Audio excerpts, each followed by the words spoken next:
Welcome back to Disturbed Reality. Despite the disturbing nature of the content on this channel, one aspect of the community in which I am most proud of is that we are international, and many of you have said that you would like content covering cases from other areas of the globe in which I have not previously explored. This is where today's case comes into play. As a slight disclaimer, I have to confess, this topic is slightly outside of my comfort zone, so if anybody out there has any additional information, please feel free to share in the comments below. The case in question stems from Africa, to be exact, Nigeria, and it depicts the brutal execution of a female Nigerian military personnel. It's said that the brutal murder was carried out by the IPOB, short for the Indigenous People of Biafra, a nationalist separatist group in Nigeria that aims to restore the Republic of Biafra, a country which seceded from Nigeria prior to the Nigerian Civil War of 1967 to 1970, and later rejoined Nigeria after its defeat by the Nigerian military. The IPOB group was founded in 2012 by Nnamdi Kanu, a British Nigerian political activist known for his advocacy of the contemporary Biafran independence movement. The IPOB was deemed a terrorist organisation by the Nigerian government in 2017 under the Nigerian Terrorism Act, and as of May 2022, the United Kingdom started denying asylum to members of IPOB who engaged in human rights abuses, though the UK government clarified that IPOB had not been designated as a terrorist organisation. Since 2021, IPOB and other Biafran separatist groups have been fighting a brutal guerrilla conflict in southeastern Nigeria against the Nigerian government, with the IPOB group criticising the Nigerian government for poor investment, political alienation, inequitable resource distribution, ethnic marginalisation, and a heavy military presence, who have been accused of non-judicial killings in southeastern, south-central, and parts of north-central Nigeria. One of the most prominent examples of such violence was the May 2022 Anambra State killings, where militants, reportedly associated with the IPOB, murdered 14 civilians in a series of attacks. Among the victims was a pregnant woman, as well as children. The killings were part of the insurgency in southeastern Nigeria. Okechukwu Okoye, a member of the Anambra State House of Assembly, was abducted with an aide on the 15th of May 2022. Okoye's head was later found in a park in Inwe South on the 21st of May. The rest of his body and the corpse of his aide were later also discovered. On the 22nd of May 2022, militants reportedly carried out two massacres. In the first incident, a Biafran separatist group ambushed Harira Jibril and her family. Born in Adamawa State, Jibril was an ethnic Hausa and resident in Orumba South. She had visited relatives and was on her way back home via a taxi when the militants attacked at the Izulo Orumba North. Jibril, who was pregnant, and her 4 children, aged 2 to 9, were murdered, while their driver escaped. The family's corpses were later photographed and filmed, and subsequently were Before we continue with today's video, I do want to explain this. There's something really wrong with the third world countries in general. Like, when I watch this stuff, and when I say this with a passion, I feel like America is chaotic, right, in a sense. But, Eastern countries, they kind of make us look like we're just doing baby work or something like that. And I kind of feel uncomfortable even thinking about that, because they have ways in third world countries. Did you guys know that stone pelleting is still a thing in 2022? And I'm sitting here like, wow, This is why we don't hold on to the past. Because the past, it could be really bad. What you're holding on, depending on it. It's just like if you hold on to too many things, like traditions like that, stone pelleting, you gotta go. Now we know you're a sadistic, sick, twisted person. Published on Twitter, with the killing being attributed to Jibril's northern origin.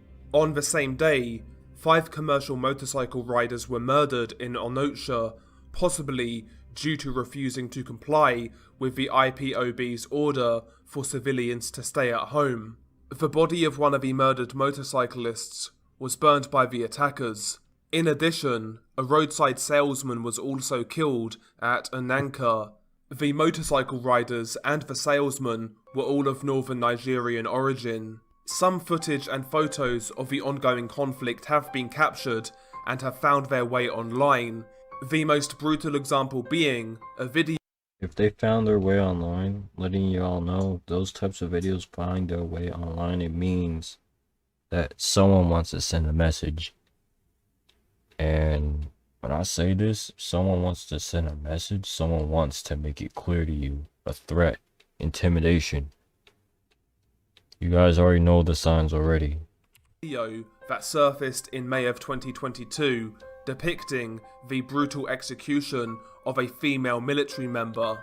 The victims in the video were Private Gloria Matthew, a retired army officer, and Linus Musa Adu, a retired warrant officer, both of whom were soon to be married.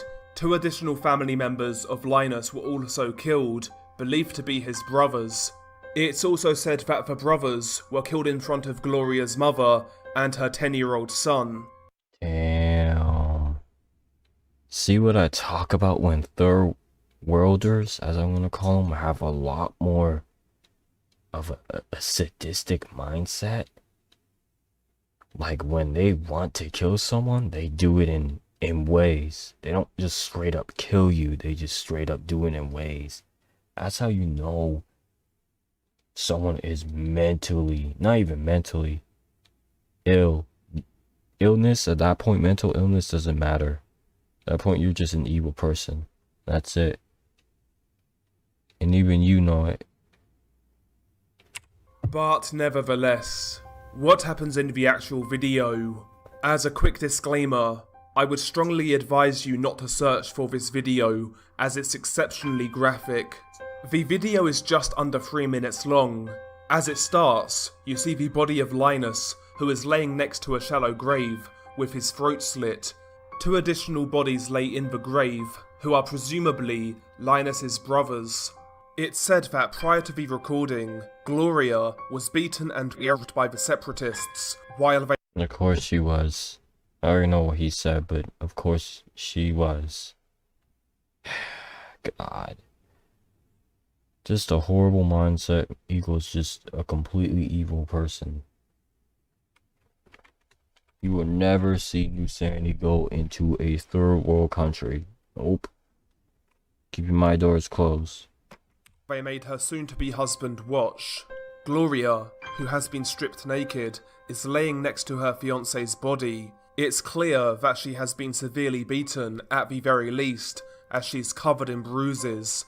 The man recording can be heard talking. He is cussing and insulting the victims, and another man can be seen in shot, carrying a large knife. The man with the knife drags Gloria by the legs to get her closer in shot of the cameraman. He then takes the knife and starts slashing Gloria's throat. As this is happening, her body reacts and she tries to kick and roll to stop her attacker, but to no avail. Presumably due to shock, she doesn't scream or make a sound, but you hear the knife slicing through flesh and the sound of blood bubbling. The cameraman can be heard saying "fuck them" as Gloria is being beheaded. Eventually, the executioner beheads Gloria and places her head on her stomach and then next to her. The look of terror on Gloria's— Wow. Like, why would you go out of your way to keep doing it, though? Like, now that makes no sense to me. like they took her head, put it on the stomach of whoever he was talking about.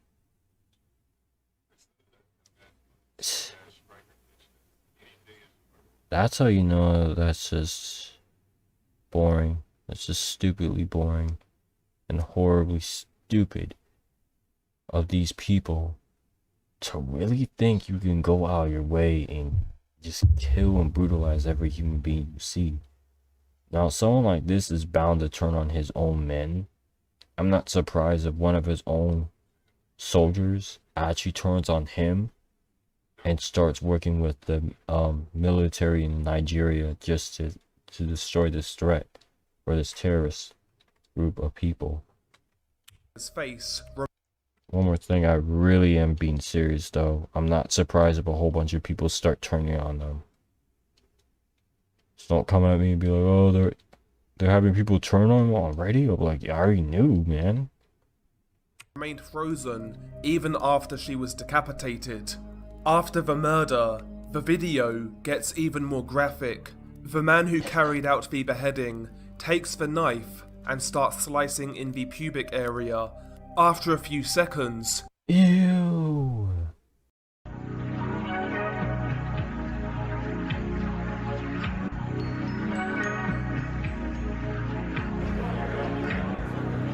Hi, I'm Lucy Christian. I am the voice of Otako Uraraka, and you should subscribe to Neusxanity's channel.